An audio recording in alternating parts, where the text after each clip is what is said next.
Some days things go so well we hardly have to think. That's the way it was for Dick. He had a good job for the summer, delivering groceries. Yes, sir, a good job. Until...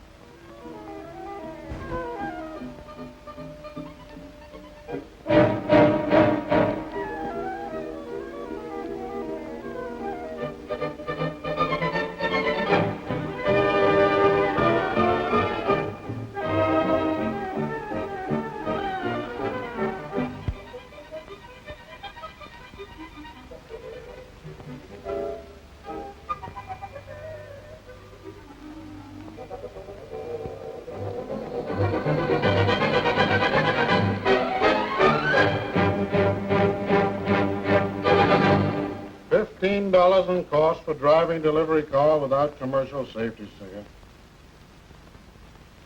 Dick Robertson, since this is your first offense of any kind, I'm going to suspend payment of fine for 1 week.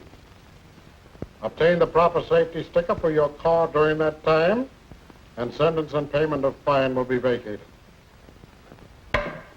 Next case. No, Dick, I can't buy a truck for this job.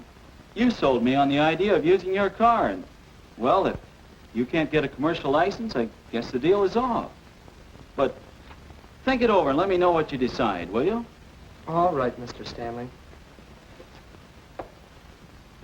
Now Dick does have to think well. How efficiently will he solve his problem? Let's see what we can learn about how to think as we watch Dick work this out. It's a swell car. Nothing really wrong with it. Good tires and good springs. They have to pick on me. What do they want? $15. Well, this is not the kind of thinking that will get Dick anywhere. And I've got a date tonight. Now this has to happen. Rules, laws, regimentation, that's what it is. Hey, Sam down at the garage. Maybe he can do something about it. He knows the judge. Most of us at times indulge in such aimless, purposeless, meandering thoughts. But that's not very efficient thinking, is it? We need to concentrate on the problem at hand. So, I got a ticket. I'm supposed to put the car through the commercial safety inspection in a week, or else pay a fine. So, will you things up with the judge for me? That won't solve your problem. You'll get another ticket next week, won't you? What's your real problem? Well, let me think. What's my real problem? To find somebody who knows the inspector? No, that's not it. To get Mr. Stanley to buy a truck? No.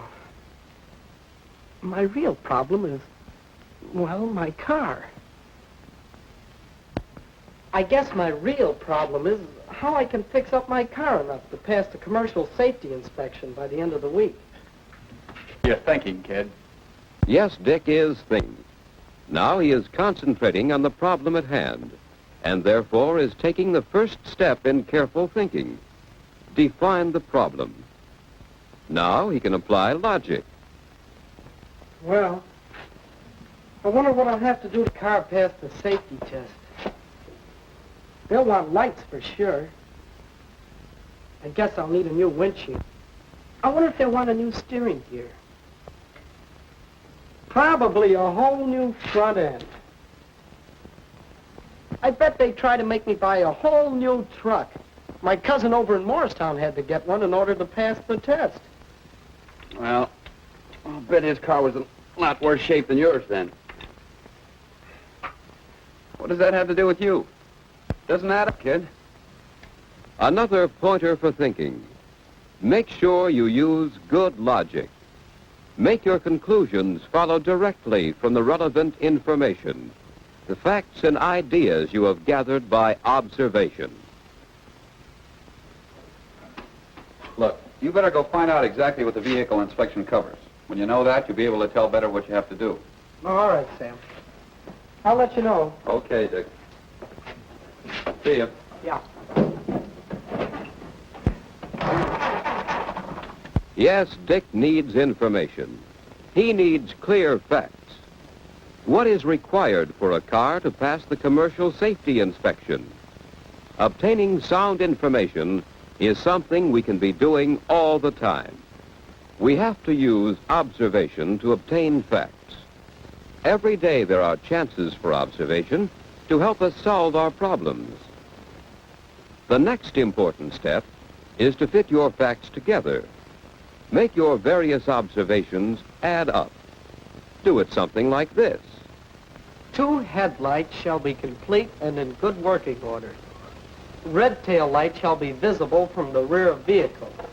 And then there's some technical stuff on brightness and alignment of the lights. Yeah, I know about that. Brakes shall be adequate to control and stop vehicle when traveling at 20 miles per hour within 30 feet, and so on. A horn shall be in good working order. I'll pass that part of it, all right. How about the windshield? Here. Windshield shall be free of obstructions. Okay. Let's look her over and see what we can do. You need new headlights, that's certain. Yes. New headlights. Those sure aren't worth much. But new ones. Boy, just imagine how they would dress up the car. And then a new windshield. New brakes, too. Practically a different car. No, that's letting imagination go a bit too far. There. That's better. Same old car, but fixed up. Imagination is creative thinking.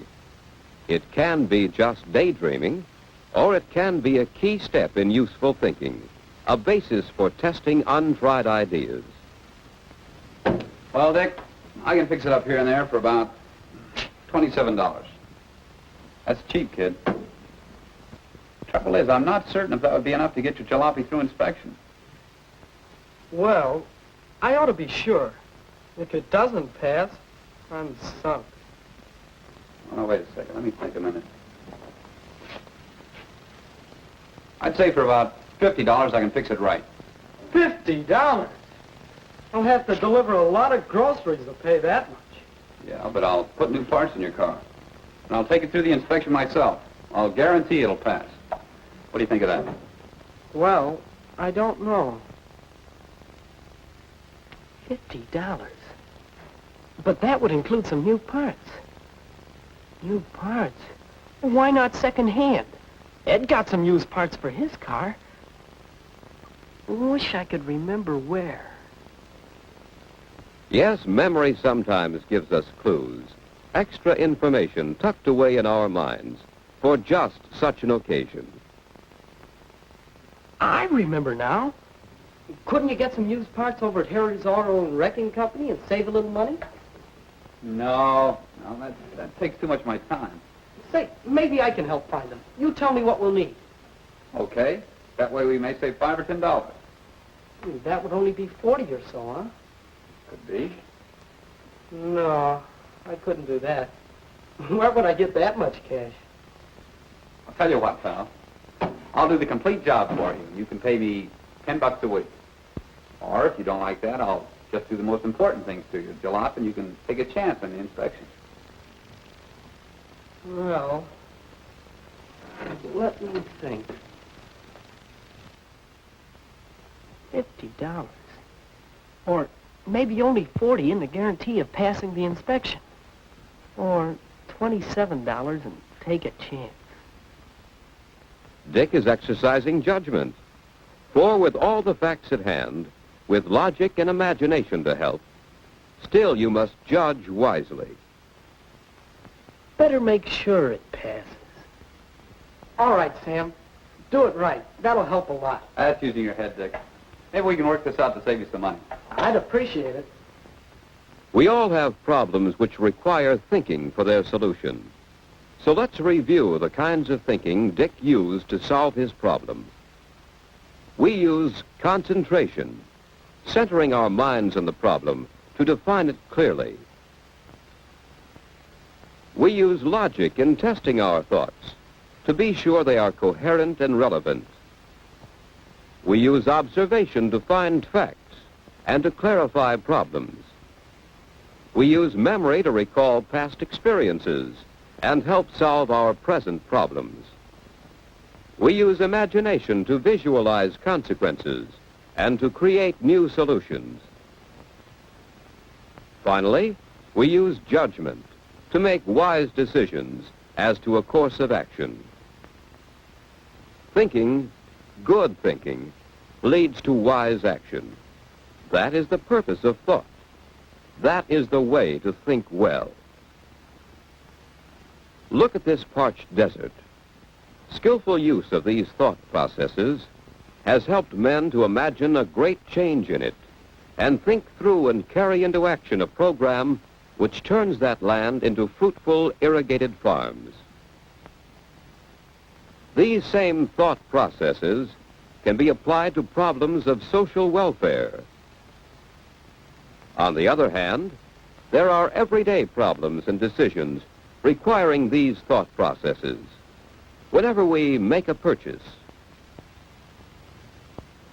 whenever we cast a ballot,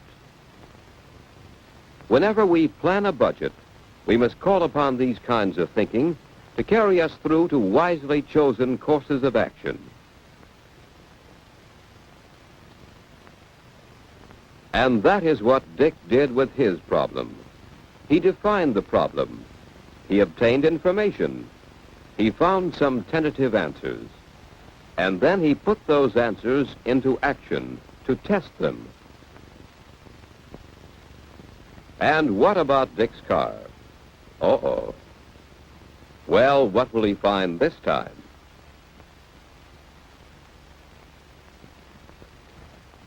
Good headlights. Nice new windshield.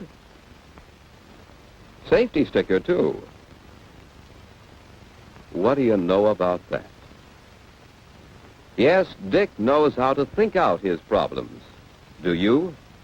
Do you think clearly to solve your problems? Do you use the various skills of thinking? Check up on yourself. Learn how to think.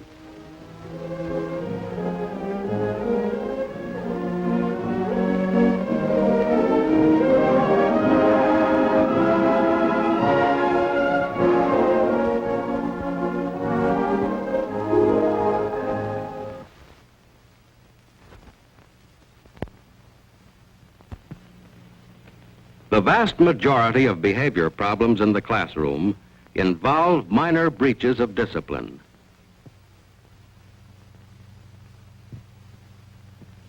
These incidents frequently originate in the classroom situation itself and are within the control of the teacher.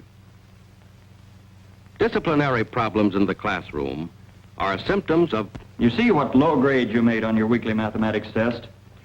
More than half of you failed. Most of those who passed just got by. Nobody had 100%.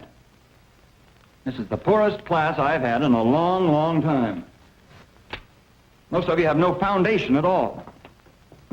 Now, the trouble's with your attitude. You don't pay enough attention in class. You don't do enough work outside of it.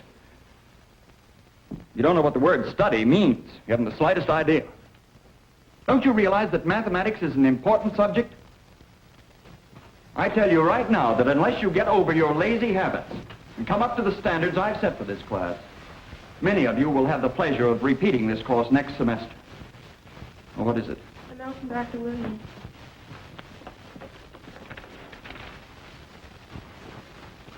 All right, that's one. I have to leave for a few minutes. Now, I want you to open your books and work out correct solutions of the problems you missed.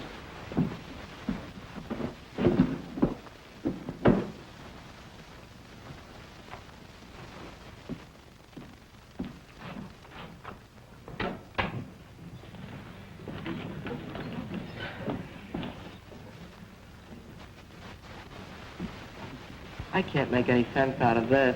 I might as well quit. Gee, he never even took up this third problem. It's a jib. He's got me scared to death. I'll just never pass this course. What's the use of taking this stuff anyway? I'm afraid to take my paper home. He's just a sourpuss. The trouble is, you don't know what the word study means. You haven't the slightest idea. Oh, try What's this?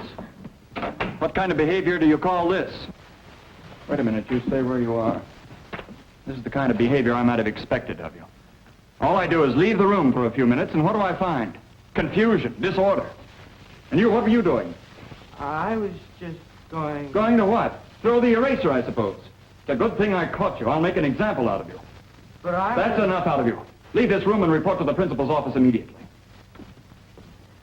Well, hurry up. Don't take all day.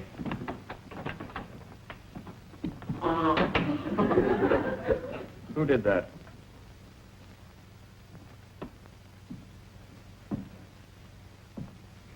All right, since you think it's so funny, the whole class can stay in for 45 minutes this afternoon. Then you'll see how funny it is. Remember, the whole class is to report back here at 4 o'clock. Now, where were we? I can't come. I got a newspaper out to do. I got football practice. He can go fly a kite. I have a piano lesson. I can't miss it. I think he's horrible. Stop that whispering.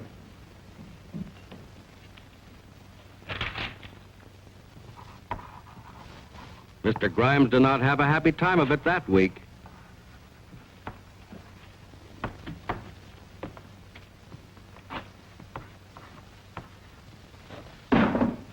Who dropped that book?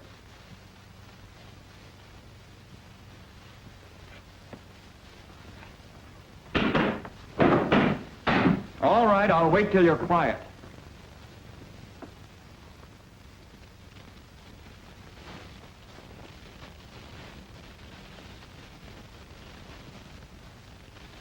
Many of you failed to hand in your homework yesterday. Now, you know that... What is this? Stop that noise. 2 detentions. 3 detentions. Leave this room and don't come back until you're ready to apologize to me.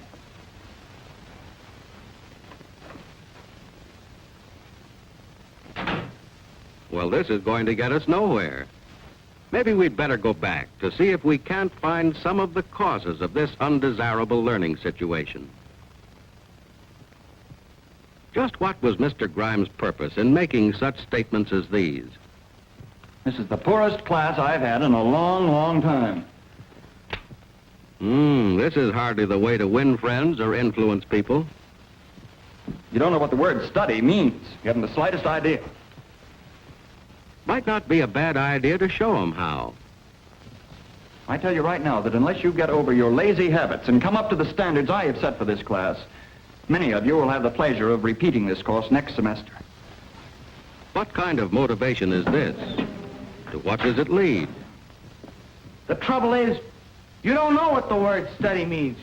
You haven't the slightest idea. This reaction is the answer. It was the result of Mr. Grimes' provocative remarks. Now, take this. It's a good thing I caught you. I'll make an example out of you. Oh, come now, Mr. Grimes. By taking it out on the boy, aren't you covering up a symptom of your own deficiency?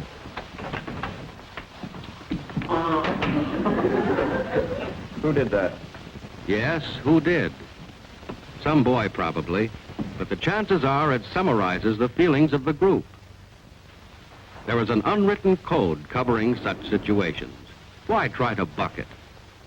All right, since you think it's so funny, the whole class can stay in for 45 minutes this afternoon. Mass punishment is a dangerous weapon and doesn't work too well. 2 detentions. 3 detentions. Leave this room and don't come back until you're ready to apologize to me. It's a long way to the end of the term. When will this end?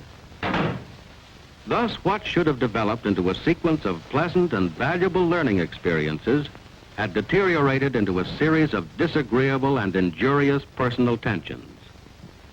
This is all wrong. Need any of these incidents have occurred at all? Suppose Mr. Grimes had tried another approach. Most of you are disappointed in the low grades you made on this test. So am I. Nearly all of you had trouble with that last problem on ratio. Now, perhaps I didn't do a good job explaining ratio. Now, ratio is commonly used in everyday life. Mother uses it in the kitchen when she takes a recipe for a big cake, uses proportional amounts of ingredients to make a little cake, or vice versa. I don't know anything about baking, but let's suppose a recipe called for 8 cups of flour and 4 eggs. I wanted to make a cake half that size. How much would I use? You need 4 cups of flour and 2 eggs. That's right. You boys use it in the shop when you read a blueprint. As you know, a blueprint's merely a scale drawing of something that's usually larger. Suppose I had a blueprint of a bridge that's going to be 100 feet wide. But on this drawing, the bridge is only 10 inches wide. Now, how many feet would each inch represent? 10 feet. That's right. Now, that's using ratio. Now, let's see where we made our mistakes. The problem was this. What is the ratio between 4.5 yards and 1.5 feet? Now, you looked hurriedly at 4.5 and 1.5, said the answer was 3. Now, that's where you fell into a trap.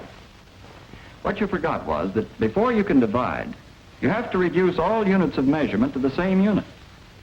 Now, what's the unit here? Feet. That's right. By golly, I sure fell for that one. First of all, let's change 4.5 yards into feet.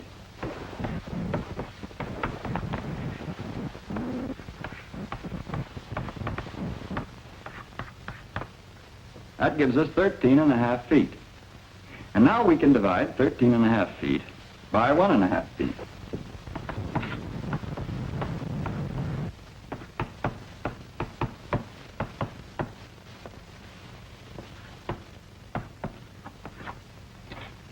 The right answer is 9.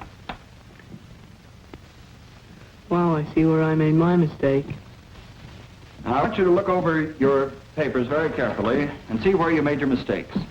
I'll come down the aisles, and if there are any questions, don't hesitate to ask me. Yes? No, from Dr. Williams. All right, thank you. I have to leave for a few moments. On page 15 of your books, the first 3 problems are exactly like number 1 on the test. Suppose you do as many as you can until I get back.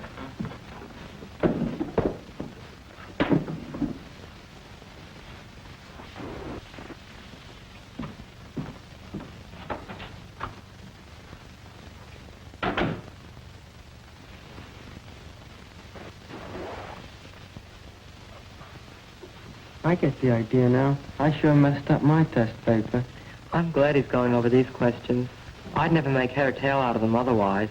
You know, I'm beginning to get some sense out of this. I hope I do better next time. I'd hate to bring another paper like this home. The way he explains it, it doesn't seem too hard. Oh, come on, cut it out. I want to do these problems. Oh, let's have some fun while Mr. Grimes is out. Who wants to do these old problems anyway?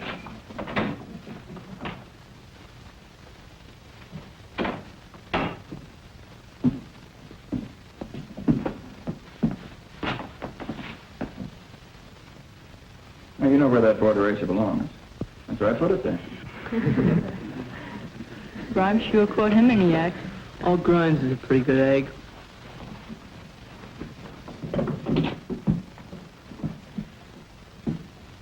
That's more like it. Now you're getting it. Let's see if you can do the next one. Classroom control and learning efficiency are products of good teaching. Learning must be made meaningful. Interest in work for which learners see a purpose provides its own discipline. But in spite of interest and meaning, it must be remembered that some incidents will occur. Skill in handling such occurrences prevent their growth into problems. Well, that's a pretty good catch. For a moment, I thought you'd miss. I'm sorry, but I owed him the apple.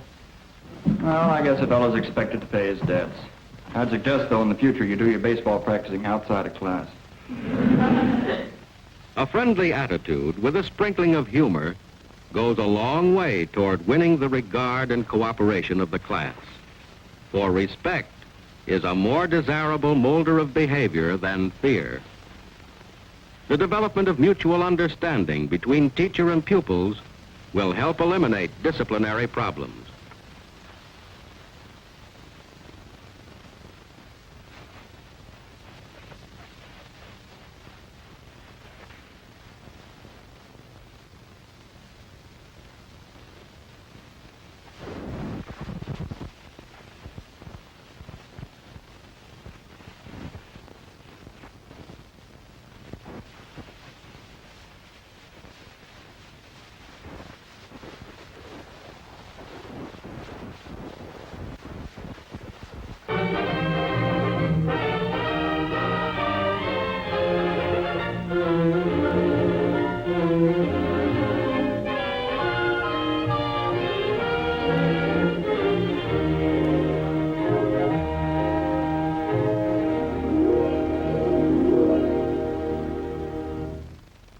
Now, before class is over, I want to remind you that we will have our test on this unit next Wednesday. This test will be based on the work of the past 6 weeks. Next Wednesday? I would advise you to pay attention to Silas Marner, Julius Caesar, and the Idols of the King. It will be an essay-type test. There's the bell.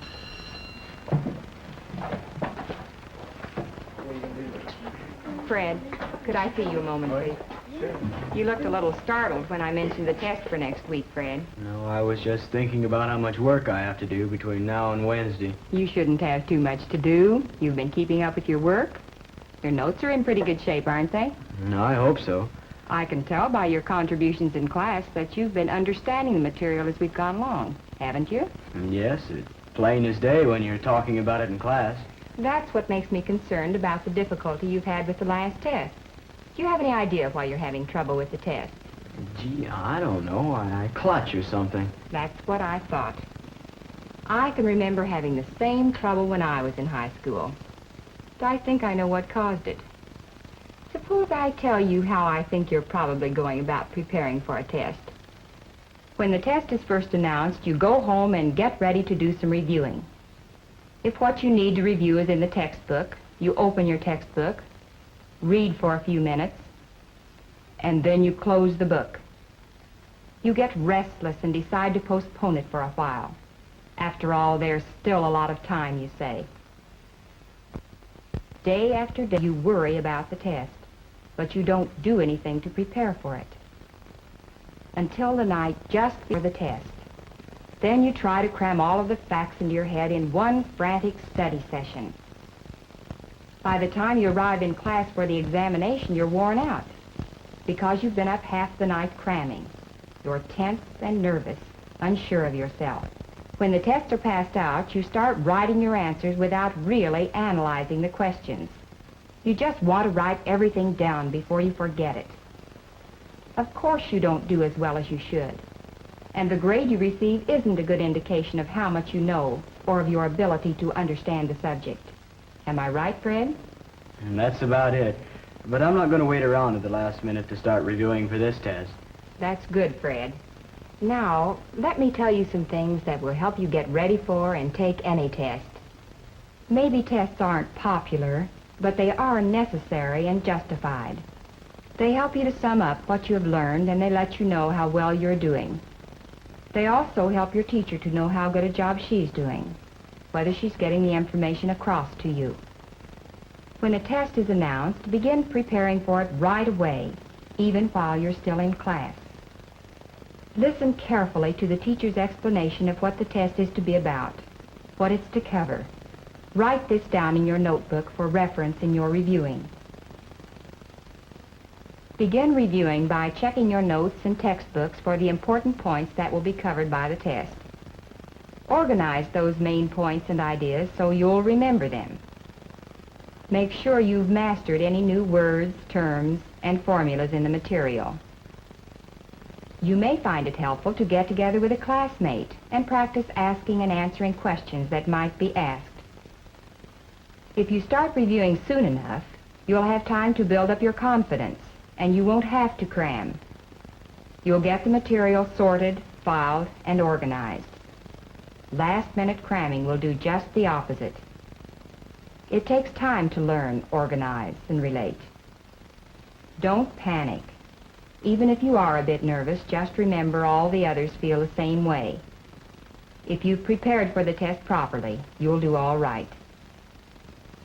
Bring the materials you'll need for the test: a pen or pencil, paper, and whatever else the teacher has announced will be necessary.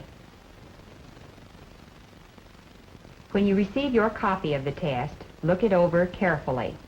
What are you asked to do? What kind of test is it? If it's an essay test, be sure you understand what the question asks you to do. Watch for instructions such as discuss, list, define, and outline, and follow the instructions. Decide how much time you can give in answering each question and make yourself a timetable.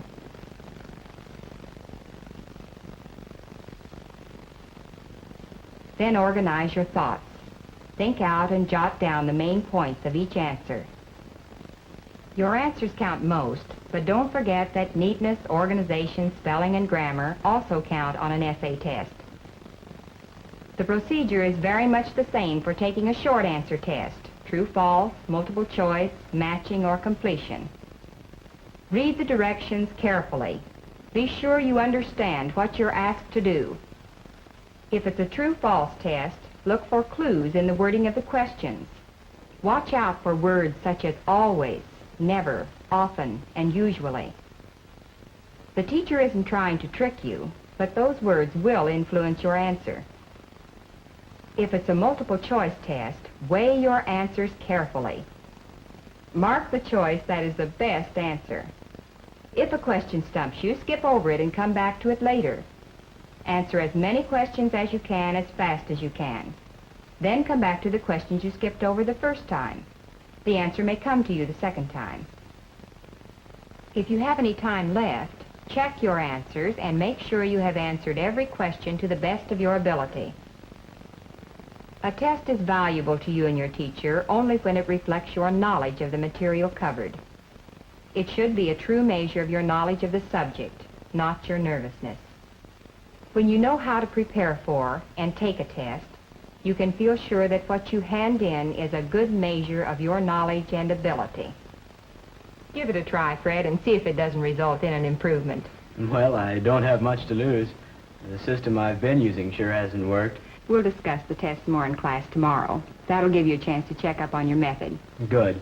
And thanks for the help. That's why I'm here, Fred, to help you. And remember, start preparing in time. Tonight. Fred took the advice. He began preparing during the discussion of the test. He listened carefully to the explanation of what the test would cover, what it would be about. Fred didn't panic as he reviewed for the test. He started in plenty of time to build his self-confidence, so he didn't have to cram. He used his notebooks, textbooks, and other reference materials to review the main points of the subject matter. He organized those important points and ideas carefully. He made sure that he understood the new words and terms. When he had this information firmly in his mind, he and a classmate practiced answering questions that might be asked. On the big day, Fred brought with him the materials he'd need: pencil and paper. When he received his copy of the test, he first studied the directions. He knew what kind of test it was, what he was asked to do. He decided how much time he could spend in answering each question, and then, before he wrote anything, he organized his ideas and made a rough outline. Fred gave consideration to neatness, organization, grammar, and spelling as he wrote his answers. After he'd completed the test, he checked his answers before turning in his paper. And when he finished, he knew that he'd answered the questions to the best of his ability, and without the panic and confusion which had troubled him in the past. The proof that this method was superior came when Fred's test paper was returned. His new system had paid off. Tests play an important part in your education. They help you to fix what you learn, and they help your teacher to know how well you have learned. They help her to know how well her teaching gets across. And learning how to prepare for and take tests not only helps you learn, but also ensures that what you put down on a test is a fair and accurate indication of what you know and can do.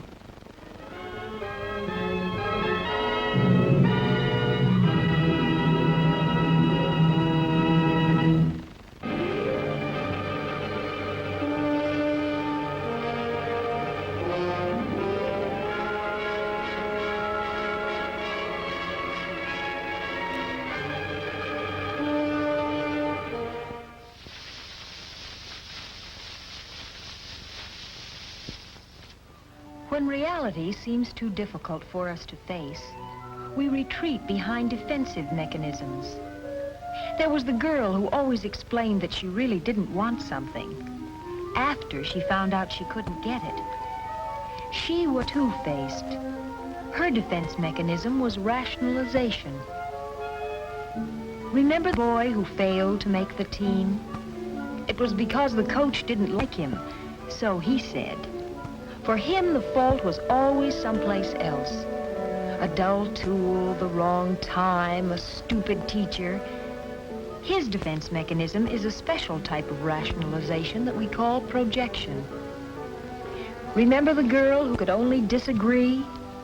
She could only shake her head.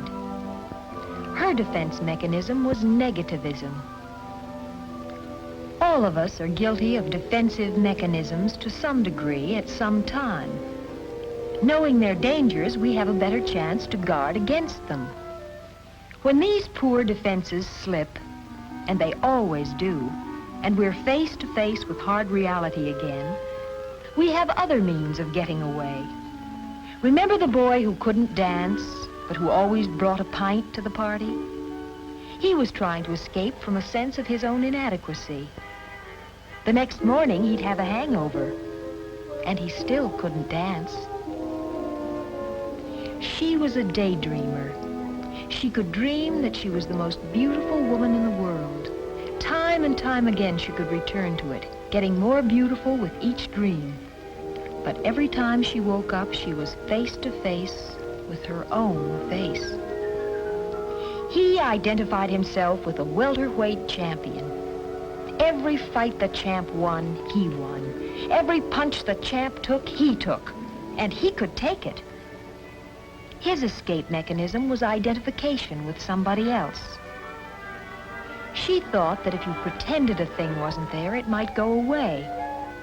If you pretended something hadn't happened, maybe it hadn't. If you hid the truth away, maybe it would turn out to be a lie. Her escape mechanism was suppression. He saw illness as a way out. A back way, true, but a way. When it was time to bring in the wood, his legs pained him. When the snow fell, something went wrong with his arm. And he loved the attention he got. His escape mechanism was malingering. The Army calls it gold bricking. Too many of us refuse to face reality. Too many of us try to escape our duties and identities, our faces and our families. But all these things remain. All the realities remain whenever we leave our dreams and return to the real world. Michael Squires is such a person, pinwheeling through life, defenses held high, darting away from reality through the escape hatches of his emotional being. Essentially, every normal person wants to stand well in his own eyes and in the eyes of others. When he does not, then he'll seek ways to achieve that standing. Protective mechanisms offer the wrong route. Finding out what the trouble is, what sends us into defense and escape mechanisms, is the first step on the road back to reality and the satisfactions and rewards that can be found only in the real world. I remember promising you a few minutes at the end of this period to discuss your class dance. Well, I guess the time has come now, and I'll see you all tomorrow. So long.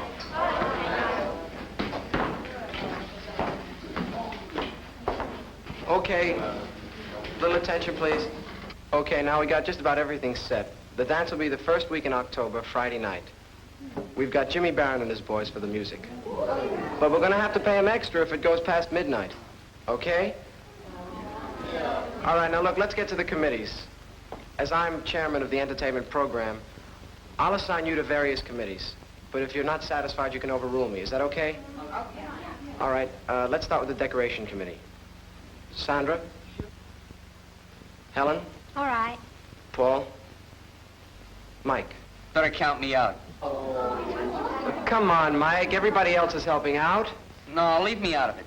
I'm pretty busy these days, doing some very important work at home. Don't tell us you're still at work on your great American novel. It must be nearly finished by now. Oh, it's coming along. Well, look, we can't waste any more time. How about you, Hank? Well, I'm not much good on decorations anyway. There are probably a lot of other things I could do much better. It's okay, Mike. Forget it. Now, we want to decide whether we want it to be formal or costume. Formal. Costume. Oh. Okay, hold it. Well, I just think that jeans and plaid shirts would be more colorful, that's all. Wait a minute. Look, we'll take a vote on it. All in favor of formal, say aye. Aye. Contrary, no. No. Oh. Mike is hiding his sense of inadequacy in negativism. He was afraid of failing on the decoration job, so he refused. And now he's taking great pleasure from being coaxed to change his viewpoint. He's getting satisfaction from being the center of attraction. Okay, let's try to make it unanimous now. All those in favor of a formal, say aye. Aye. Okay. That's it.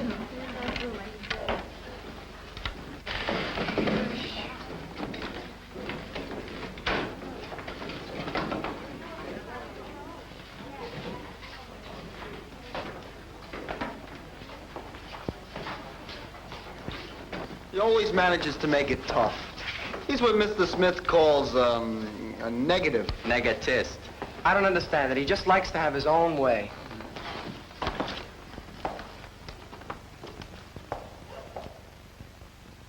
At home that night, Mike slips into another phase of his defense mechanism, that of rationalization.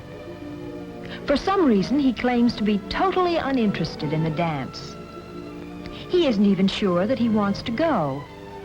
All those guys rushing around, buttoned up to their chins in blue serge.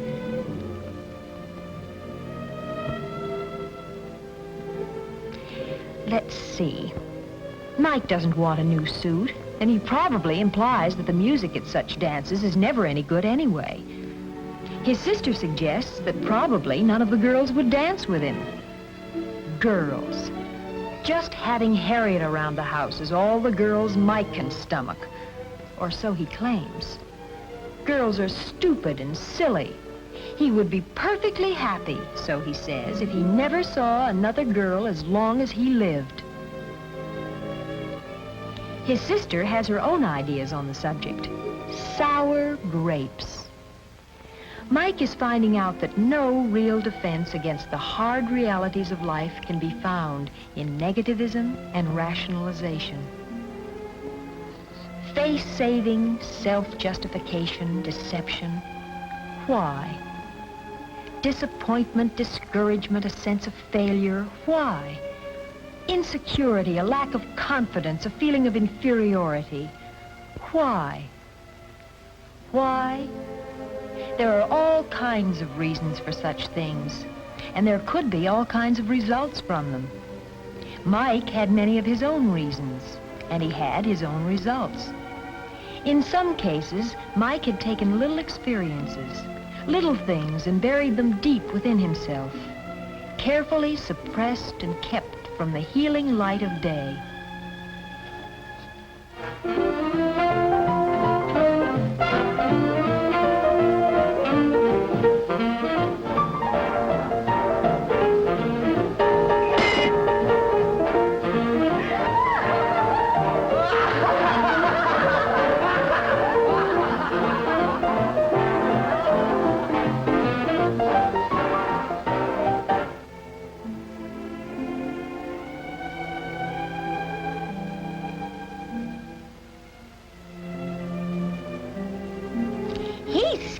Isn't he? The trouble is, if it's nerves, they never get over it. Mike never found out that the conversation was about a dog. The answer was so simple, but he's always kept the question buttoned up inside himself.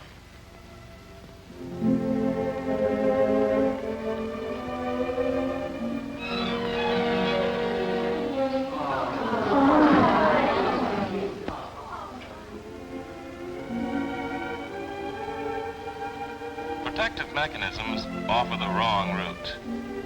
Finding out what the trouble is, what sends us into defense and escape mechanisms, is the first step on the road back to reality.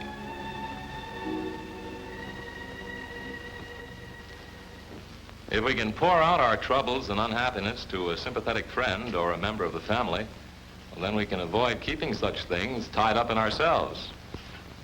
Well, that's all for today.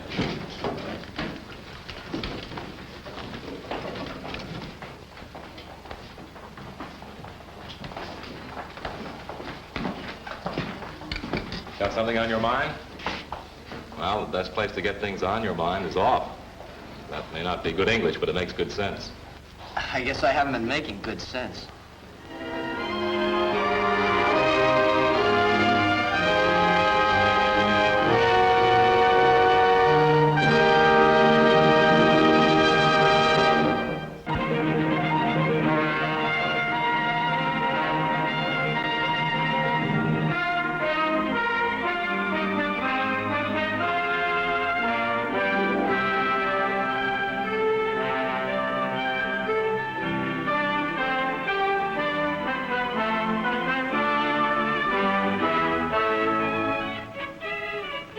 Few of us find study the easiest part of our life in school. Yet, learning through study is essential for a successful school career, as well as for achieving our goals in later life. Frequently, we don't learn how to study till someone makes us see how important it is. The first thing I want you to understand is that study is just one way to learn, and we learn in almost everything we do. Now, we can define learning as a change in our behavior due to one of three things.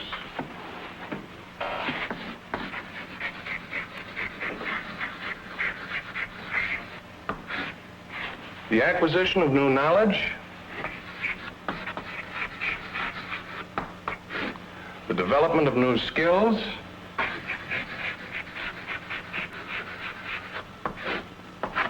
and a change in our attitudes. Any one of these can change our behavior. Learning is a change in our behavior? What's that? Well, when you really learn something, it makes you act differently. Of course, frequently it may seem that you're just thinking differently. Then if you don't act differently, I suppose you haven't really learned. Well, I'd say that was a good test of learning. I don't see just how that works out. Well, remember, we learn in everything we do. Take Jerry here. Jerry, you're quite a radio ham, aren't you? I guess, Mr. Carter. You have to have a good deal of knowledge to build a transmitter like that. Yeah, that's right. And the more information you get, the better rig you can build. Isn't that so? Sure. So you'd certainly say that acquiring new knowledge changes your behavior, wouldn't you? Sure. I can see that all right. Well, that's learning. And the same thing happens to the rest of you. Take Bob here, for instance. In his case, it's a matter of developing a skill. You put in a good many hours passing and kicking and tackling, don't you, Bob? Yeah, I guess so. Well, all that practice, all that added skill determines what you do in the game, isn't that right?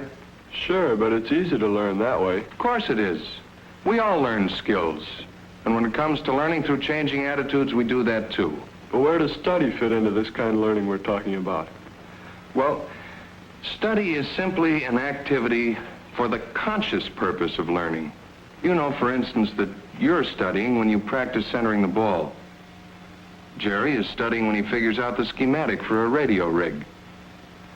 Barbara studies when she masters the pattern for a new dress, and Jackie, she studies when she practices a new dance step. In all these activities, you're consciously learning, and there's nothing very difficult or mysterious about it. Of course not. Oh, those things are easy. That's because you want to do them and you've developed the habit. But you haven't developed the habit of studying your schoolwork. Of course, this takes a good deal more method. That's just it. How do we learn the method? I imagine each of you has his own particular problems in regards to methods of study. Now, I want you to think them over, and then I'll be glad to give any individual help I can. Class dismissed. Yes, almost everyone has a problem when it comes to study. But the first step in learning to study is to relate our day-to-day activities to the goals we set for ourselves in later life. This is where Jerry's problem lies. Too often, he forgets the importance of his schoolwork in his enthusiasm for other interests. Oh, hi, Dad. What? No hamming tonight? What's the matter, Jerry? Nothing. I just thought I ought to do a little studying. Good idea. Been letting it slide lately, haven't you? Yeah, I'm afraid so. Gee, you know, I talked to a fellow in Cuba last night. Wonder if I could pick him up again. And you ought to study? Yeah. All that stuff's a pain in the neck. Is it? Now, suppose you were to quit school and go to work in a radio shop. Oh, I couldn't do that. Why not? Well, I guess you just gotta have this stuff. I mean, you can't be a dope all your life. Well, you gotta know more than just radio alone. You mean you think your schoolwork is worthwhile? Yeah, I guess you just have to have it. Well, then, if it's worthwhile, it's worth doing right, isn't it? I guess so. Keeping our life goals before us is half the battle in learning to study. The second step is understanding the specific purposes of each assignment and project. This is where Bob's problem lies. In class, his attention is generally somewhere else, especially when assignments are made. But when he's on the playing field, he's all concentration.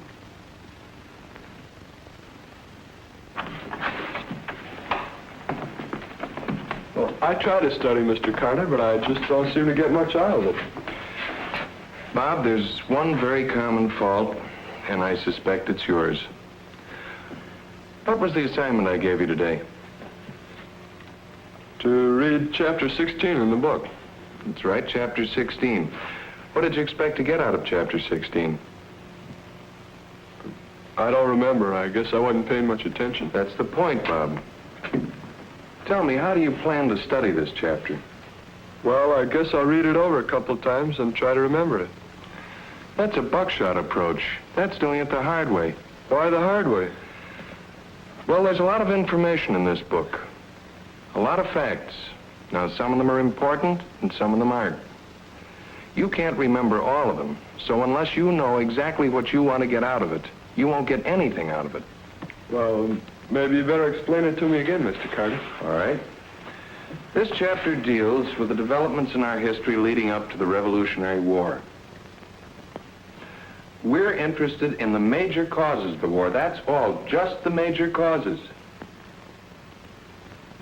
Once we make a practice of knowing the assignment, we can concentrate on what is important.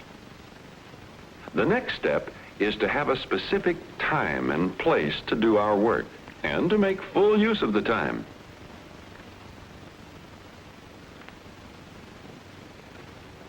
This is where Jackie's problem lies. Though she learns easily, her work is haphazard, and she gives only part of her attention to it.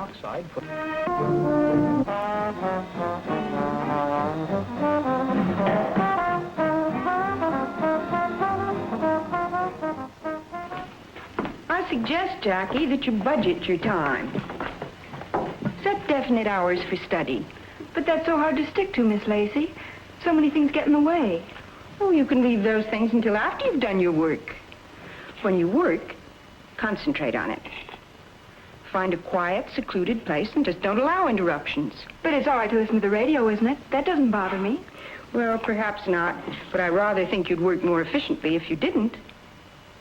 You'll actually find that you spend less time studying than you do now. Do you really think so, Miss Lacey? Why don't you work out a definite schedule and try it out?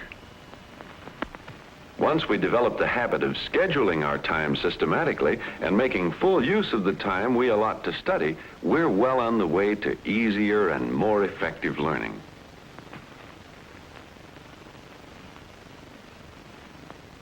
But the most important step is knowing how to use the tools of study. The tools of study? Yes, I mean knowing how to use books, how to read effectively, and how to use maps and other materials properly. Knowing how to memorize, knowing how to prepare yourself for class. Yes, like all students, Barbara needs to master the tools of study. And of course, the most important of these tools is reading. Text that's packed with facts takes careful reading for understanding. But matter that is light or simply entertaining may be skimmed or read rapidly. We can improve our habits of reading with practice, but the important thing is to master what we read. Sometimes it's helpful to underline important points and to pick out key words that stand for facts and ideas to remember.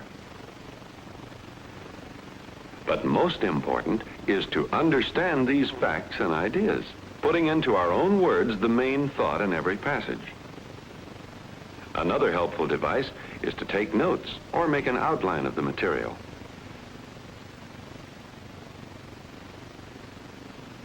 Looking up the meanings and pronunciations of unfamiliar words in the dictionary is a necessary aid to reading. But it's also essential to know how to use other tools of study besides written text. For instance, globes and maps, graphs, charts, and tables of figures carry a great deal of information in compact form. It's helpful to know how to read them.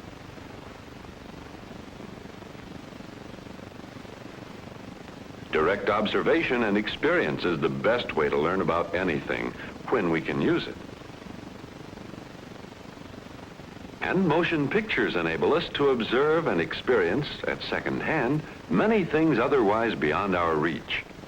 The next step in study is to fix facts and ideas in our minds by review of what we have learned.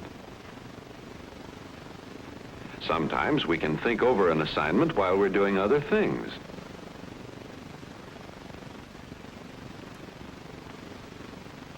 But the best way to make facts and ideas our own is to interpret and apply them. Say, Dad, I got a problem for you. Okay, shoot. Well, if you wanted to go from here to Japan by the shortest route, which way would you go? Why, you'd go west. Yes, but which way west? Why, straight west. Nope, wrong. I checked it on the globe. You'd go just about north. Say, let's take a look at that globe.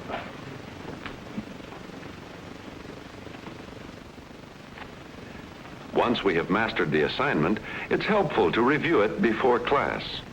History, I've got it cold. Well, let the rest of us in on it then. Say, we've got a few minutes. Let's go over the assignment. All right. What were the causes of the war for independence? Very simple. Quote, economic, social, and political. Unquote. No, seriously, I think I've got most of them. British foreign policy, new taxes, desire of the colonies for self-government, and differences about trade. The Molasses Act, don't forget that. Yeah, the Molasses Act. You know, I'm not at all clear of that. Well, all I know is the word. I looked it up.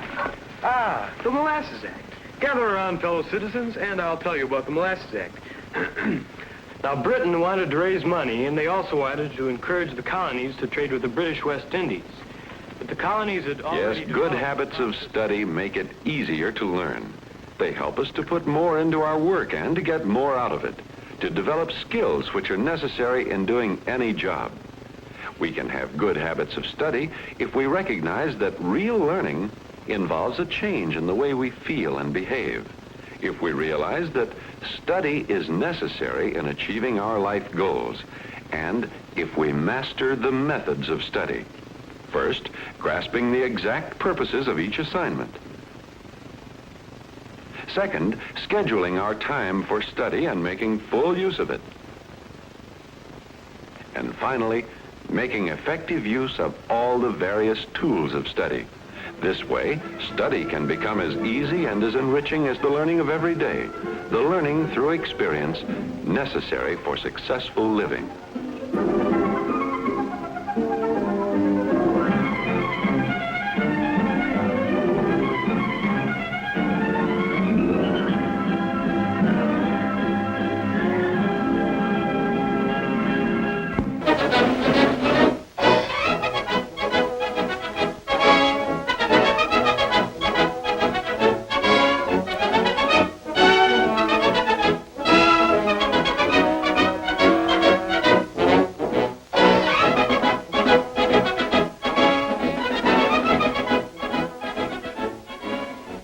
From the towering pines of the Florida Everglades to the majestic evergreens of Hudson Bay, and from the Atlantic to the Pacific, nature has provided an abundance of timber from which man produces a most plentiful form of building material, lumber and its allied products.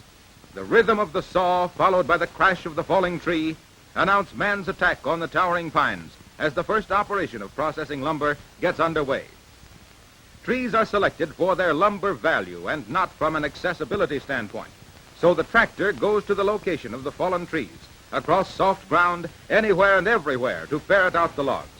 The easily maneuvered T-20, smallest international track tractor, snakes the logs out over all kinds of ground. After the tractor has brought the logs from the woods, loading them onto a motor truck is an easy job. This simple and practical way of loading logs eliminates special equipment and is much safer than the methods formerly practiced. One more pull, and the logs are loaded. Transporting logs to the mill by truck is another modernizing step in the logging business. Motor trucks are more flexible, faster, and more economical than old methods, and consequently more profitable. Truck hauling is replacing waterways for log moving, while portable sawmills that can be moved from place to place in short order are increasing. Sturdy international trucks transport the logs to the mill, where experienced men make quick work of unloading. These trucks seldom operate on smooth, finished roads, but they carry on day after day because they're built to take it. Many small sawmills now dot the forests, for it's usually more economical to move these portable outfits than to haul logs long distances to more permanent mills. It's here in the timber, whether felling trees, swinging the cant hooks, or operating equipment, that men are men. Down the boom to the mill, where the tumbler rolls them onto the carrier. Thousands of these portable sawmills the country over are driven by international power units. This Florida mill is run by a PD-40, the four-cylinder diesel. Operators of these engines praise them for their unusually low power costs, which are establishing new records in low-cost saving. Daily capacities are also increased. Many mills saw up to 14,000 board feet a day with the PD-40. International diesels start as gasoline engines, shifting automatically to diesel operation. Many PD-40 power units are direct connected to planers for finishing lumber. Climbing a Virginia mountain after a load of hardwood logs, the diesel track tractor operates on steep slopes. After the desired load is assembled, the logs are hitched to each other with log hooks. Awe-inspiring drama, magnificent scenery, and breathtaking action are ever present in logging.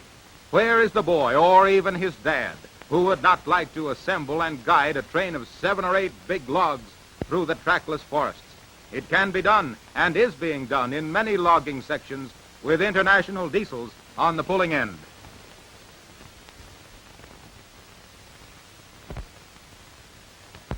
Upon reaching the landing, the train of logs is separated. It took many blows to drive the log hook into place, but with masterful skill, the grab jack quickly knocks it free. With skillful flips of the cant hooks, the logs start rolling, and gravity does the rest. Next to steady power, timely action by workmen is needed to make a sawmill profitable. Rapid return of the carriage, snappy setting for another cut, or quick turning of the timber help keep the saw at work. Good timing of all operations tends to increase the daily cut. This Arkansas mill is powered by an international 6-cylinder diesel engine, capable of delivering 100 horsepower at low cost. The operating expense of the PD-80 is surprisingly low. Burning low-priced diesel fuel, daily power cost is kept at a minimum and varies only with the amount of load and number of hours of operation. When you can cut lumber at a power cost of a dime for every 1,200 feet, says one operator, that's reason enough for getting away from steam and changing to international diesel. Besides, a continuous supply of water is not needed. Long hauls of timber are eliminated, and the fire hazard is reduced to a minimum. On and on until the whining drone of the saw becomes monotonous as log after log is converted into rough lumber. When the lot is finished and the lumber stacked, it's a simple job to move the sawing rig to a new location. Different methods of logging are used in various sections of the country, but regardless of the method, international motor trucks, tractors, and power units are establishing new records of economy in transporting and sawing lumber. In the timber sections of the Carolinas, men are busy cutting trees and getting out logs. As soon as the trees are felled, the branches are trimmed and the trees cut into standard length logs. T20 track tractors and logging carts are used to haul out the logs. The high-wheeled cart follows the tractor anywhere through the woods, and the whole outfit is easily backed into position for loading. With the tongue in the air, the high axle passes over the top of the logs. When the chains are fastened, the tongue is pulled down by moving the tractor forward, lifting the logs off the ground. It takes but a few seconds with this type of equipment to pick up a good-sized load. T20s and high-wheeled carts move timber from the woods to the mill at very little expense. Soft going and bad weather are no handicaps to this easily maneuvered outfit. It keeps right on pulling logs out to the mill landing. One blow with the hammer, and the load is released. Carolina loggers refer to this set as a matched outfit, a T20 track tractor hauling the logs, and a mill powered by an international PD-40 power unit. A combination that means utmost economy, simplified service, and an assurance of continued performance. Like all other international powered sawmills, this is a portable outfit that can be moved in a day and be ready to start sawing at a new location. The owner and his entire crew are enthusiastic about this outfit. In the West Virginia hills, another novel method of logging is practiced. The going is mighty tough in some places, as mountainsides with slopes having 100% grade or more are cleared of timber. Through the power takeoff, the tractor engine operates a winch mounted at the rear. A woodsman pulls out the winch cable and fastens it around the log. The operator puts the power onto the winch, and out come the log or logs from inaccessible places. The winch method also has advantages where intermittent hard pulls are encountered on the way out of the woods. Part of the logs are fastened directly to the tractor drawbar and part to the winch cable. Where the going is easy, the T20 moves right along with the entire load. But when the going gets tough, the operator simply releases the winch line and goes ahead with that part of the load that's attached to the drawbar. After he gets over the hard spot, the tractor is stopped and the winch line pulls up its load. Then the tractor proceeds with the whole lot until another tough pull is encountered when the operation is repeated. This method increases the tractor's hauling capacity. In sections of Virginia, Tennessee, and Kentucky, where the logs are transported to a central mill by rail, international track tractors have proved their value in preparing for the railroad. A TD-40 equipped with a bull grader moves trees, stumps, and dirt. One operator with a powerful tractor and responsive blade does the complete job of cutting, forming, and packing the roadbed so that no additional work is required. Trees and rocks, to say nothing of the dirt, give way before the international diesel. With its quick response to the operator, this unit is just the outfit for building roads, both for rail and highway. One man with a TD-40 and bull grader built this roadbed at the rate of 1/4 of a mile a day and had it all ready for ties and rails. 35 miles of track were laid on this one project, including the sidelines running up the hollows. From back in the woods, the diesel crawler hauls loads to the landing, where they're loaded onto log cars. The operators know they can depend on track tractors to come through with every load. The versatile, easily handled track tractor completes its job by pushing the logs over out of the road. With quick response to the driver's demands and with no lost time, danger, or hand labor, the machine pushes the log over the bank within reach of the loader. The loader picks up the log and places it on the car, ready for a rapid trip to the mill. 30 carloads of logs a day are transported to the mill over the railroad grade built by a TD-40 and bull grader. As soon as the train arrives at the stationary sawmill, the logs are unloaded and held on the dock until worked into sawed lumber.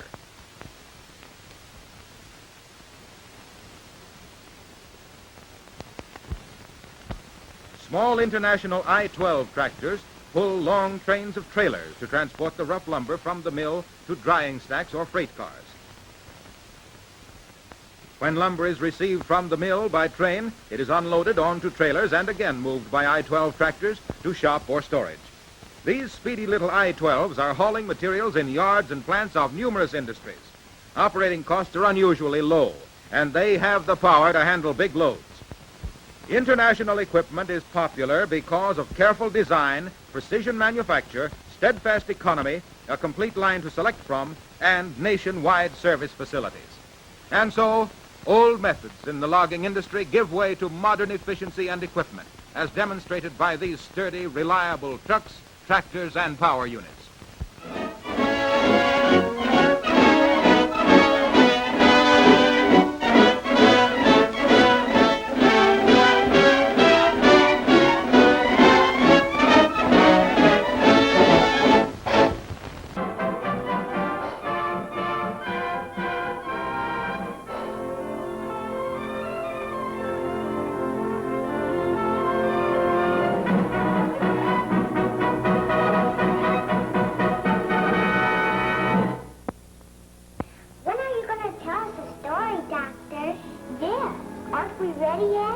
Almost. We're waiting for Danny and his mother. They should be here any minute.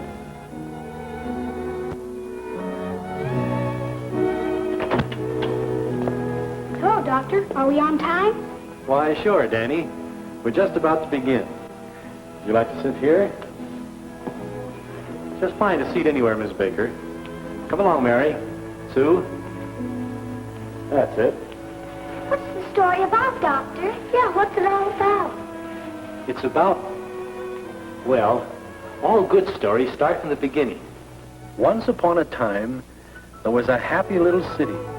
And around this little city was a gleaming wall of strong white pillars, just like your teeth. The beautiful white walls sparkled and glistened in the sunlight. Winky was not as wide awake as a good little watchman should be. No, Winky was a little careless.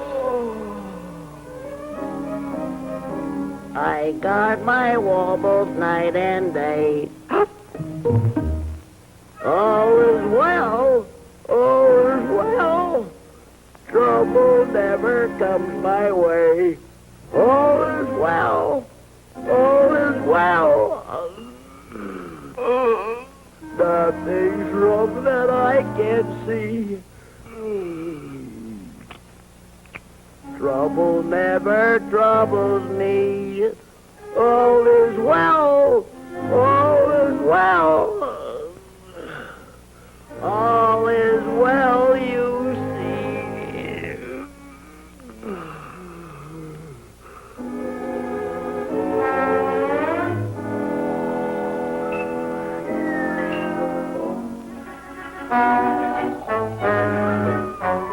Yes, Winky was careless.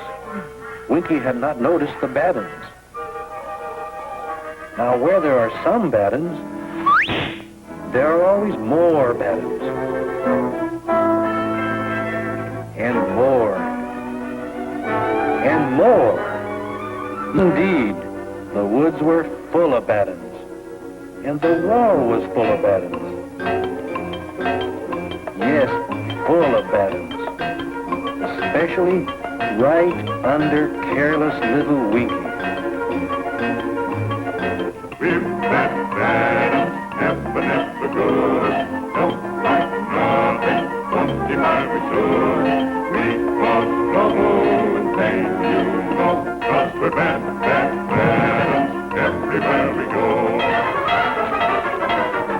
We're bad, never good. Don't like nothing, funky my return. We cause trouble and pain, you know. 'Cause we're bad, everywhere we go. We're bad, never go. Don't like nothing, funky my return. We cause trouble and pain, you know, 'cause we're bad uns everywhere we go.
battle was soon over, and of course, the good uns won.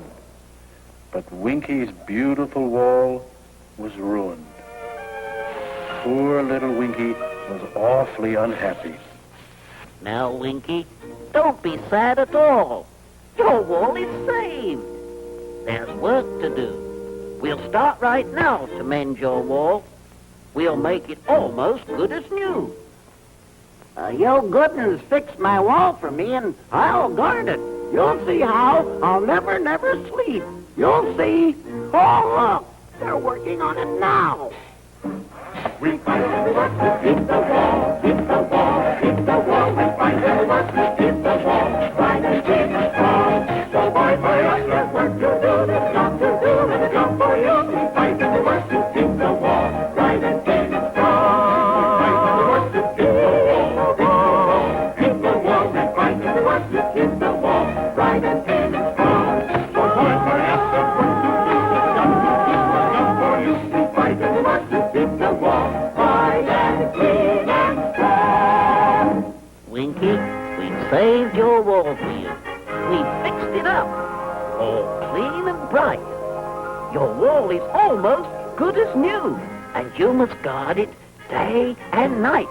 We good uns are your friends, you know. We're always ready when you call. Now here's a whistle you must blow when you find bad uns in your wall. Oh, boy, a whistle gold and bright.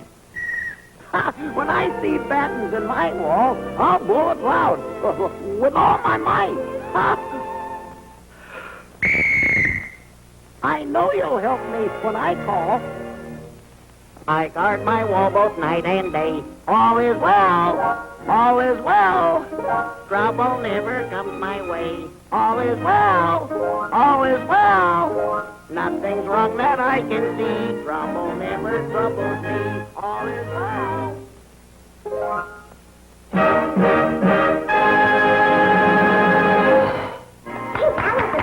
I sure do like Winky. Winky sure learned his lesson, didn't he, Doctor? Boy, didn't he? Yes. After that, Winky was wide awake and careful. Did the bad uns ever come back? Sometimes they did, but they didn't get very far, because Winky kept a sharp lookout. Where is that wall, Dr. Allen? That wall is your teeth, Bobby. And the watchman is you, and you. Will the bad uns hurt my teeth? They may, if you're careless as Winky was. Remember, the bad uns are always waiting to attack your wall.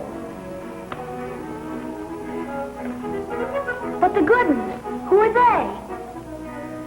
Your dentist. You mean the dentist is the one who keeps our wall safe? Yes, Danny, that's exactly right. A nice story, Doctor. Thank you. Yes, I enjoyed it as much as the children. Well, in other words, the safest way to maintain early and regular visits to your dentist. I wish I'd heard that story years ago. Thank you, Doctor. You're welcome. Thank you for coming. Now, I hope you all remember to be like Winky the Watchman, always on guard. You know, I'm going to come and see you very often. That's fine, Mary. You do that. Bye, Doctor. Goodbye, honey. I'm going to see you often, too. Fine, Susan, fine. Goodbye. Thanks for your swell story, Doctor. Bye. You're welcome. Bye. Goodbye, Danny. Goodbye. Bye. All is well, all is well, all is well.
morning. It's me, that's who, Mr. Be Natural. The second note from the left.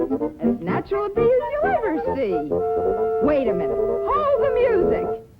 Maybe we can make things a little clearer around here. There.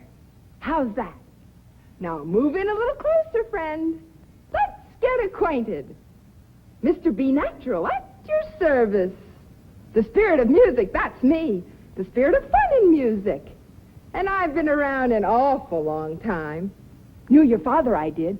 And your grandmother. And don't be too sure I wasn't in the garden with Mr. and Mrs. Adam. Why, you should know me. The spirit of music's inside all of you. In you, in you, in all of you. Right there, waiting to be found. Waiting to be expressed. All you gotta do is to want music. To want the fun of it. And when you do, just call on me and I'll pop right out to help you. Generally, but when I get a message for help, I go off to appear before people. Especially young, I can do them some good.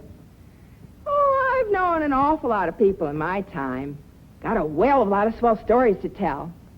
One of the nicest is about my good friend Buzz Turner. A cute little guy I first met when he was in junior high.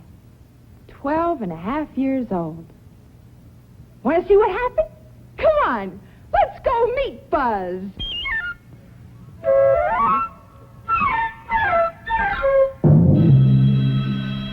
Did you ever notice the excitement in a school corridor at the end of the day's classes? More energy than you can shake a stick at. The kind of energy that makes fun and laughter and music. They were all there, with all their young energy. The first time I really met Buzz Turner, including Jeannie, the cutest girl in school, including Buzz. Nothing much wrong with Buzz, a good 12-year-old kid, with a lot of normal 12-year-old problems. Just a little shy, maybe, wondering what it takes to become part of the group, to really belong. Buzz was searching, and sometimes when a kid is searching for the right answers, it hurts a little. How do you like the new clarinet, Jim? Hey. Oh, let's see, Fred. Boy, is that ever the most. You should hear the tone. Wow. Hey, Peg, want to see the step I was telling you about? Oh, sure. Come on, follow me. Makes the music, huh? All right, let's go. Left. Hey, Hey. boy. Hey, that's pretty good.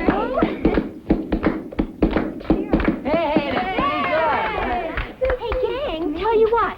How about coming by my house for a while? I got some great new records. Not me, Jeannie. Band practice. I wouldn't miss it for anything.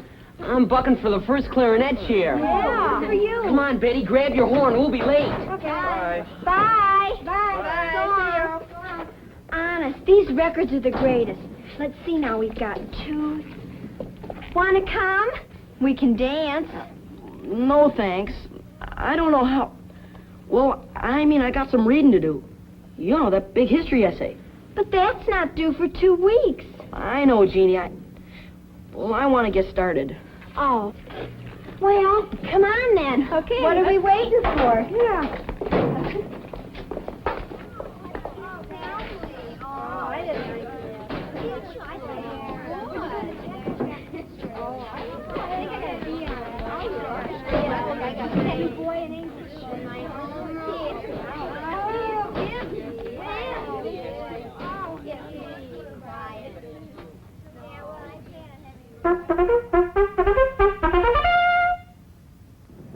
Looks like this boy might be needing me. Well, that's what I'm here for. Better wait till he calls on me, though. Till he reaches for the spirit. All right, dear. It's 6 o'clock. Yeah. Oh, don't forget the cake. It's paid for, yes. Okay, bye, dear.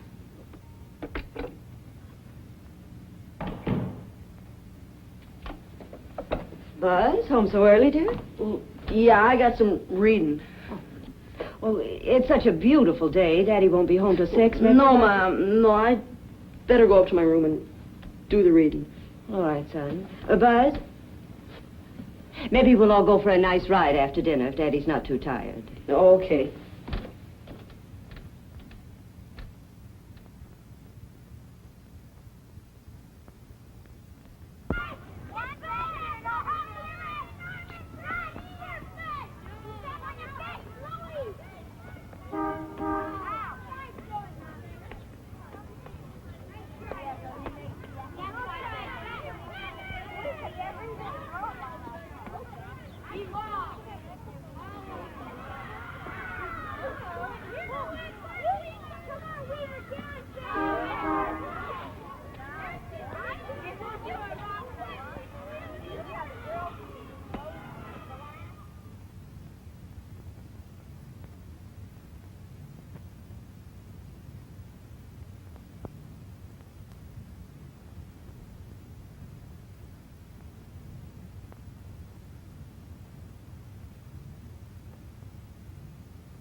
natural, at your service. Well, what are you? Where'd you come from? Up there somewhere. Do I look funny? Well, it's kind of a surprise. Mr. B. what? Natural. Shouldn't be surprised, boy. Whether you know it or not, you sent for me. When you reached for that music over there to make you feel better, I got your message. You awakened me. Well, you mean you've been hiding here in my room all that time, and I never even noticed? No, boy, I don't mean that. I mean, you awakened the spirit of music inside you. That's me. Your spirit of music. That's my name, boy. Be natural. Why, there's nothing more natural than feelings of music inside of people. Look here, boy. You sing a baby a lullaby, and it coos.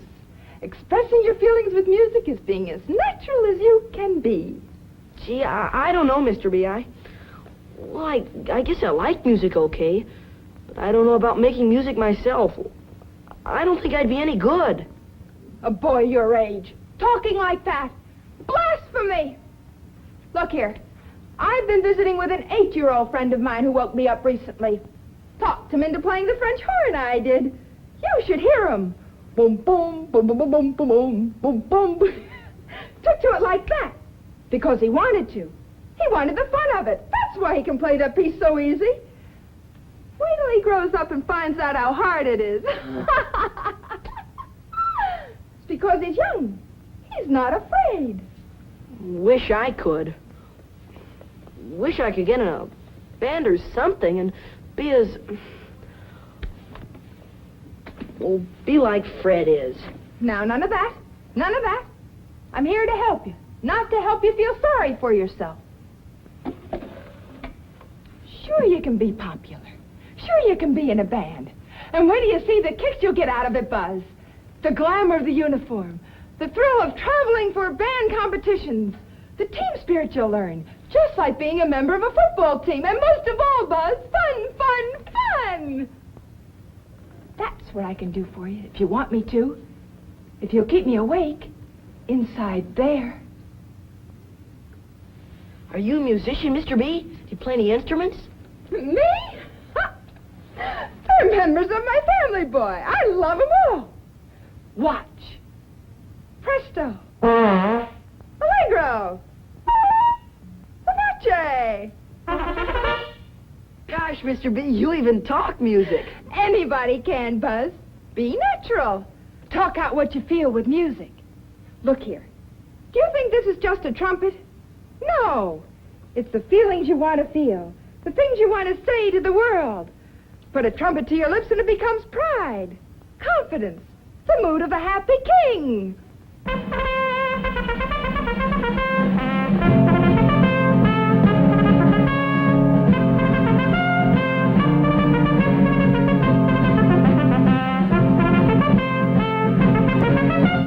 A clarinet's not just a clarinet.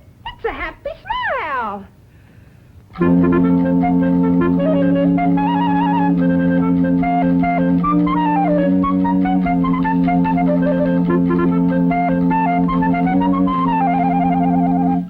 A trombone can let you show the world a big laugh.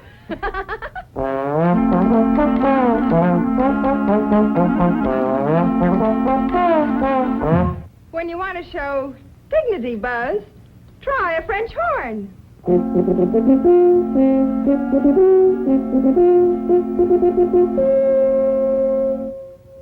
Buzz?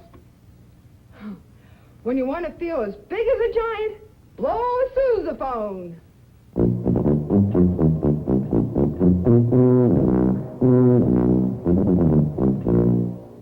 Put them all together, Buzz, and you have any mood you want. You have fun.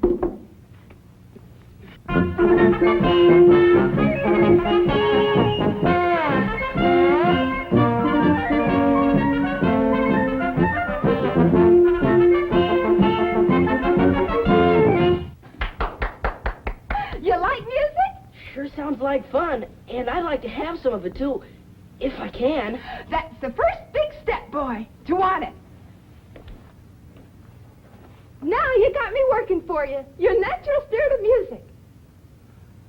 got work to do. Gotta make up for lost time. We'll go see the school bandmaster. I'll pick you up after school tomorrow. We're on our way, Buzz.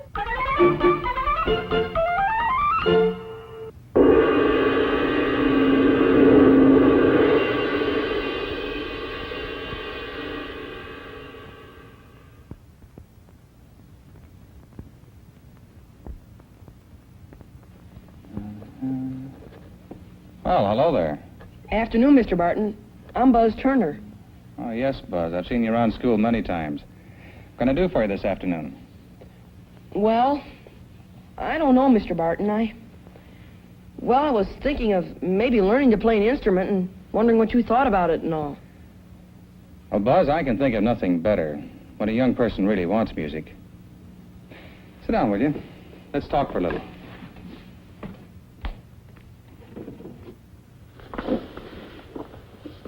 Tell me, Buzz, have you ever seen any of our band concerts? Yep, one with my parents. Did you like it? Well, yeah. Now, you see, I was there to guide the boy if he needed me.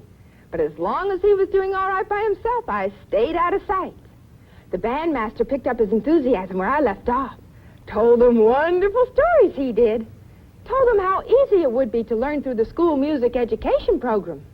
Told him how we could look forward to learning poise and confidence through music.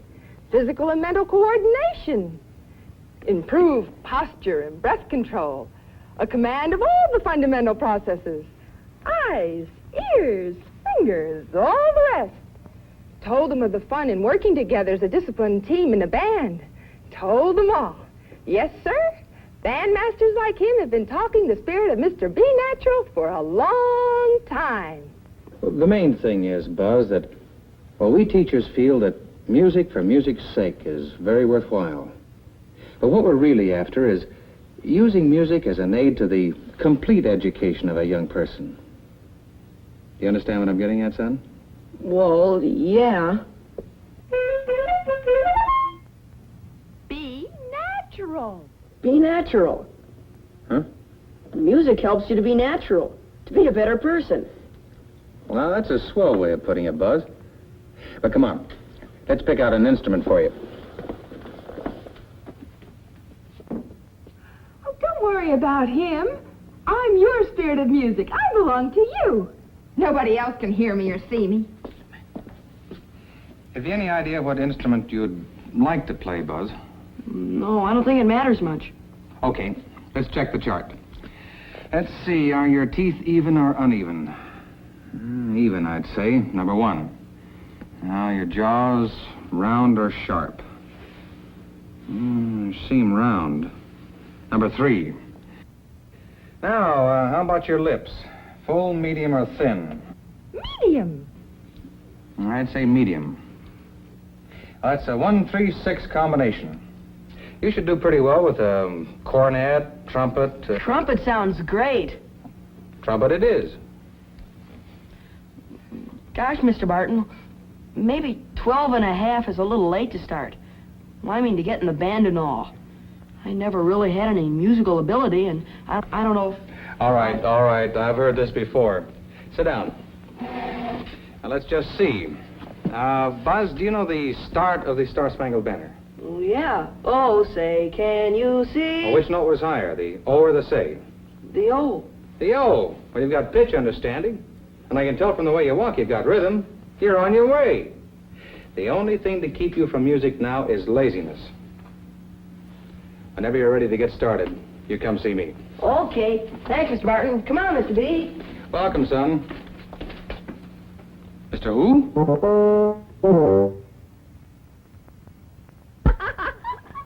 You heard what he said, boy. We're on our way. Now, the next step is to see your parents. It's easy to have fun with music, but the more skill you have, the more fun you have. You gotta have your own horn, boy. Right. I'll tell you what. You go downstairs and you talk to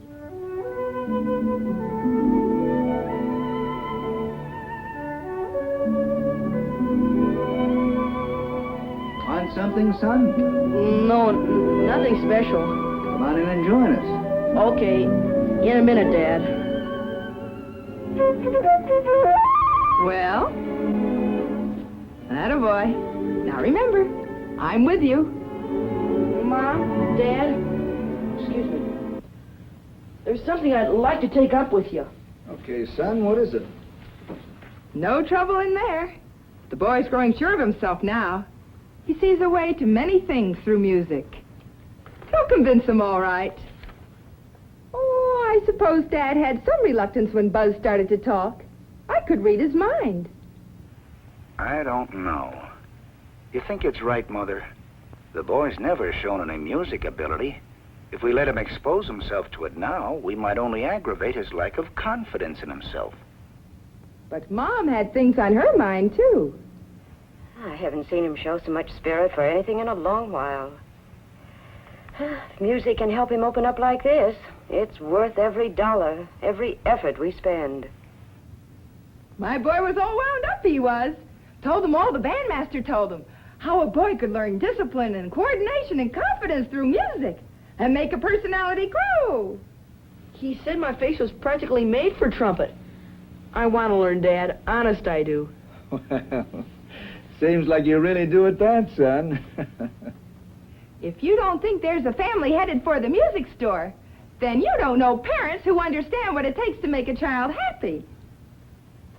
There you are, Donna. A half-dozen new reeds for your saxophone. By the way, how are you doing in the 5th grade band in school? Oh, swell. I've got first chair. Congratulations. That's fine, young lady. Goodbye. Bye. Hello. May I help you? Yes, I believe so. The boy here would like to start on the trumpet. Well, you're joining a mighty happy family, young man. Perhaps my son won't like my bringing this up, but I imagine a good trumpet would put quite a dent in his dad's checkbook, huh? Not necessarily. All the better music dealers have a trial purchase plan. You are simply making a small investment in your son's lifetime personality. Sounds good. And with this boy's enthusiasm, he can't miss. All right, let's look at some horns. All right, sir. Now, this trumpet is made by the world's largest manufacturer. Oh, I don't think the make is important, is it?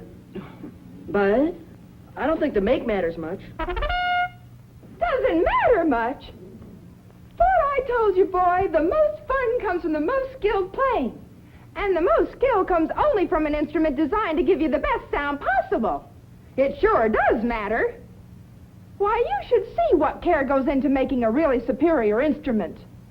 You gotta inspect your horn, boy. You ought to take a look at a factory that makes top quality instruments. Let me tell you what goes into the making of the best instruments.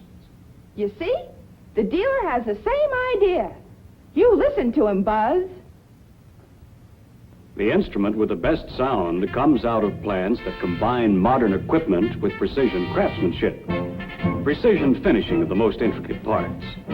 Superior workmanship like this is possible because no one man builds an instrument. Each operation checks on the previous one, and each operation is performed by an expert in that phase.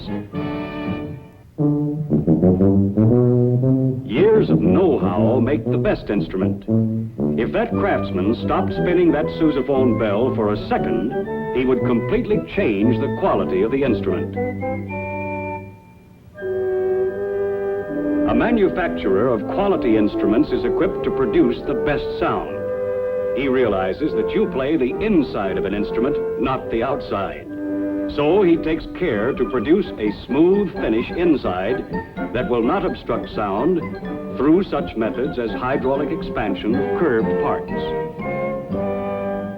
The best instruments are uniform. Every one is exactly like every other of the same kind.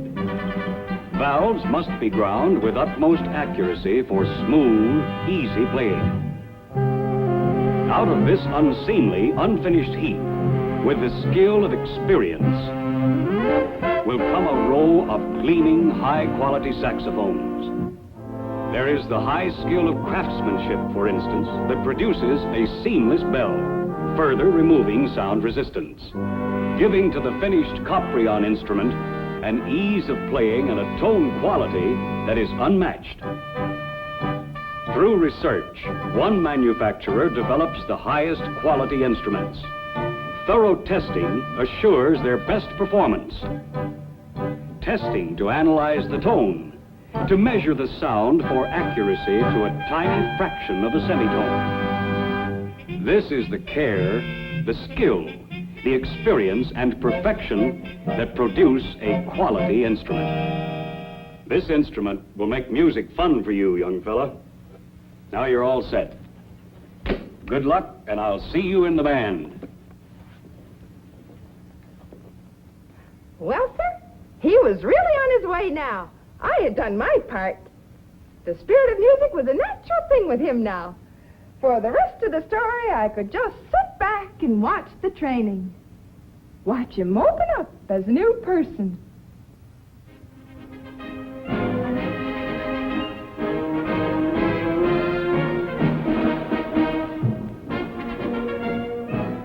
In the months that led to graduation, all the things happened to Buzz that we knew would happen.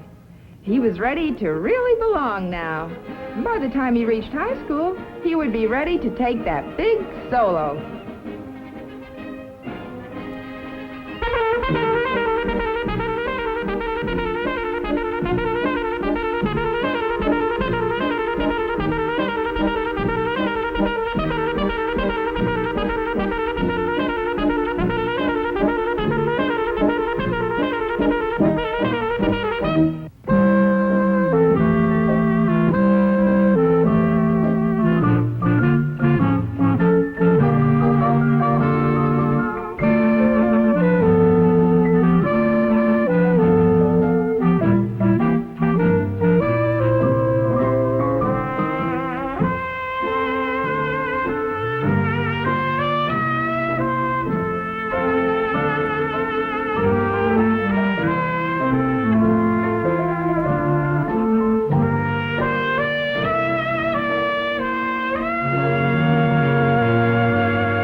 The one who has a chance to express himself. No one expresses more naturally than a child. And there is no more natural expression than music.